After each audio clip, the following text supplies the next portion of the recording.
ভিডিওতে যে বিস্তৃত জায়গা জুড়ে বিভিন্ন ধরনের ইকুইপমেন্টগুলো দেখতে পাচ্ছেন ইনস্টল করা রয়েছে, এগুলো হচ্ছে বৈদ্যুতিক ইকুইপমেন্ট যেগুলো এখানে ইনস্টল করা হয়েছে। এগুলো হচ্ছে একটি আউটডোর সাবস্টেশন এবং আউটডোর সাবস্টেশনের এই ওপেন এয়ারে যে ধরনের স্ট্রাকচার এবং ইকুইপমেন্টগুলো ইনস্টল করা থাকে এটিকেই বলা হয় একটি সাবস্টেশনের সুইচ ইয়ার্ড। সুইচ ইয়ার্ডে সাধারণত বৈদ্যুতিক সকল ধরনের যন্ত্রপাতি, ট্রান্সফরমার, সিটি, সার্কিট ব্রেকার এবং যত ধরনের বৈদ্যুতিক যন্ত্রপাতি প্রয়োজন হয় সেগুলো হচ্ছে সেট আপ করা থাকে।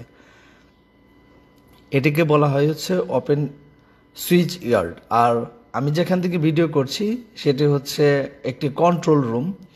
এখানে আপনারা দেখতে পাচ্ছেন এখানে যে আলমারি সদৃশ যন্ত্রগুলো দেখতে পাচ্ছেন, বাতি জ্বলছে, এগুলো হচ্ছে এক একটি সার্কিটের জন্য হচ্ছে কন্ট্রোল প্যানেল।